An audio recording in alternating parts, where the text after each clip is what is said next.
Here's our December 29th, 2020 edition of Spy Movie News with MGM looking for a sale, No Time to Die title song, James Bond comic, Mission Impossible Spaced Out, the Tom Cruise rant, Jetpack Man on video, Tenet, The Gray Man, Black Widow, The Kingsman, The Survivalist, Red Notice, and a couple of memorials. Let's go. Hi, this is Dan Silvestri of SpyMovieNavigator.com with another very special edition of Cracking the Code of Spy Movies. Remember, all the links to the articles that will be mentioned here are on our website under Keep Current Articles. Let's get to it. MGM looking to sell?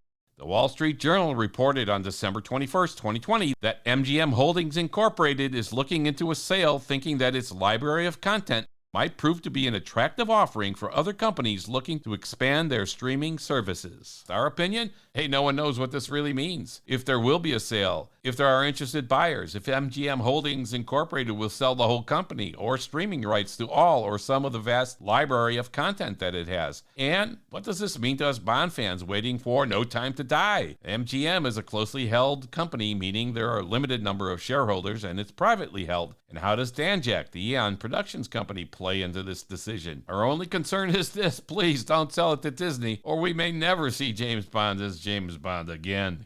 Could get complicated. In a related article, complicating things even more, filmstories.co.uk released an article December 7, 2020, by Simon Brew, suggesting that things are even more complicated when it comes to No Time to Die and its potential streaming or the MGM sale. More than one studio is involved here. The article says in the U.S., the film would be released by MGM/United Artists releasing, while outside of America, it's a Universal release.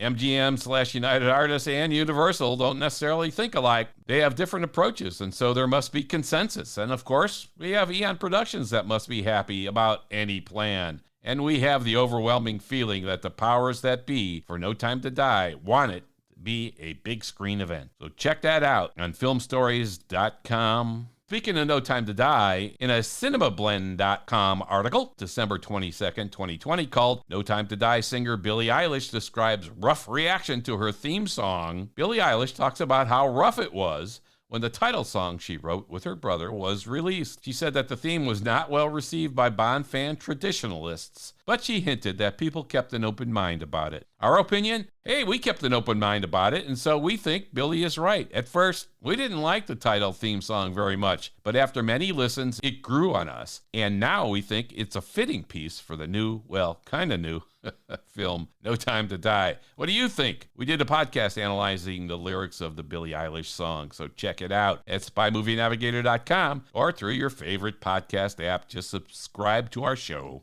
Cracking the Code of Spy Movies. Read the full article on cinemablend.com. A new James Bond comic? According to an article on HollywoodReporter.com, Dynamite Entertainment will debut its newest comic entitled James Bond, Agent of Spectre in March 2021. You can read about it at HollywoodReporter.com. Hey, who is this guy in the picture from Dr. No? An article on the Spy Command talks about the controversy as to who the third person in a lobby card photo is. Ursula Andress and Sean Connery are easy to identify, but the third person has caused a bit of a stir. This conversation started on our own SpyMovieNavigator.com Facebook page. The Spy Command shows some pictures identifying the third person as Jack Lord. You can read about it on their blog. However, we think it is Jack Lord, and after a lot of controversy and talking to Stephen J. Rubin, we think the man is Jack Lord. Again, all started on SpyMovieNavigator.com.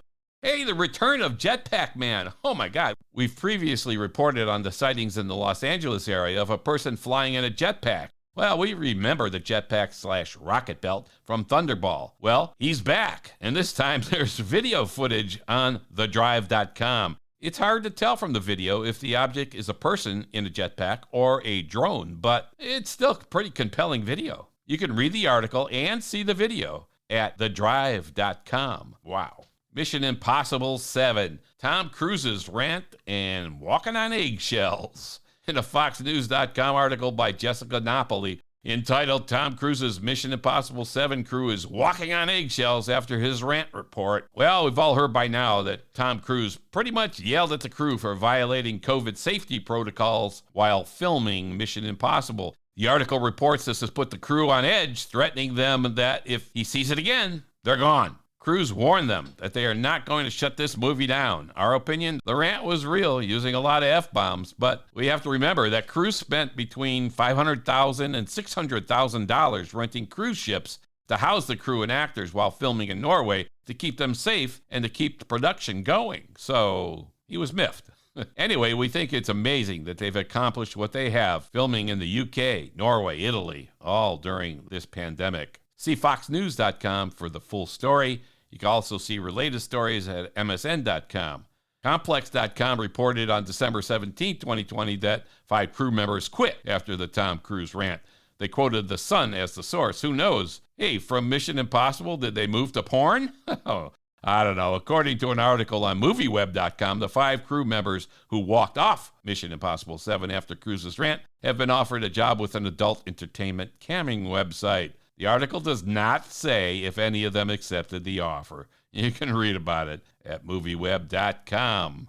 Mission Impossible in space or spaced out? We reported in our December 8th Spy Movie News that Tom Cruise is trying to film on the International Space Station. We speculated this was for Mission Impossible 8. Now, it turns out he has competition. According to an article on cinemablend.com, Russian Channel 1 TV is trying to shoot a movie at the space station in October 2021. This would be in direct conflict with when Cruise wants to film there. This could get interesting. You can read about it at cinemablend.com. Red Notice news. As we reported in the previous Spy Movie News, Red Notice wrapped up filming in November due to some very strict COVID-19 safety protocols. An article at cinemablend.com details the safety bubble concept that they used for the cast and crew, as Netflix, who has a heavy investment in the movie, was one of the first to resume production during the pandemic. There's no solid release date that we can confirm other than probably mid to late 2021. Black Widow is still on schedule for release May 7, 2021. The Kingsman. The Kingsman is still holding for the moment for a March 12, 2021 release. This is the prequel to the 2 Kingsman movies out already, Kingsman: The Secret Service, 2014, and Kingsman: The Golden Circle, 2017.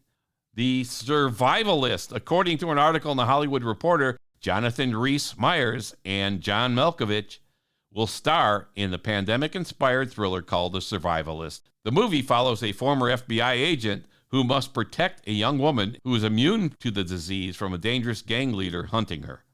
According to the article, production is wrapped, but we've been unable to find anything about a release date or platform. The Survivalist wraps production. You can read about it at hollywoodreporter.com. Tenet news. Variety.com has an article that talks about how the wardrobe used in Tenet reflects the characters' personalities. We don't find too many articles with costume designers, and there's a 5-minute discussion with Jeffrey Kurland, the movie's costume designer, which gives us a nice look at how costumes help tell the story. You can find the article at Variety.com. The Gray Man production has pushed back. According to an article on Deadline.com, the Ryan Gosling and Chris Evans espionage thriller, The Gray Man, has had its production paused for a couple of weeks due to COVID concerns. This is a big-budget movie based on the best-selling series by Mark Greaney. The article states the intention here is to create a new franchise with a James Bond level of scale and budget.